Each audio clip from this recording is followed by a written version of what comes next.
এই দাদা এদিকে আয়, তাড়াতাড়ি এদিকে, আমার ঝামেলা মনে হইতেছে, সন্দেহ হইতেছে এনারে। ওস্তাদ গাড়ি ব্রেক, পিছে গন্ডগোল আছে। ললিতা কি হয়েছে? এই সাসের বোরকার ভিতরে তো এই কমলাটা বাইরে হইছে। আমার তো সন্দেহ হইতেছে এটা বেটা না বেডি। আমি তো বেড়া মহিলা সে বাস উঠছে। আমারও তাই মনে হইতেছে। চেক করতো। আমি কেমনি চেক করবো? সত্যি সত্যি যদি পরে মহিলা বার হয় পরে তো পাবলিকে আমার কাটাইবো। তাহলে আমি কেমনে চেক করবো? মুখোশ করতে মুখোশ করতে চাষি আপনার এই ঘুমটাও তোলেন তো মুখের। না তুললে কিন্তু আমি টাইম না খুলে আনলাম।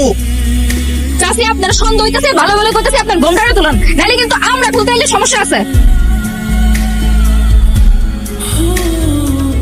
বোরকা পরে মহিলাদের বাসে কেন উঠছেন আপনি? সাধারণ বাসে প্রচুর ভিড় তো, বুড়া বয়সে ধাক্কা ধাক্কি করে আমি বাসে উঠতে পারি না, সেজন্য বুরকা পরে মহিলা সেই আমি বাসে উঠছি। দূর মিয়া চুতেন নামেন গাড়িতে। ভাই একটু থাকি না, আমরা তো মহিলাকে কোনো ডিস্টার্ব করতাম, এইখানে আমি সবসময় বসে থাকি। আবার কথা বলতে আপনি নাম তো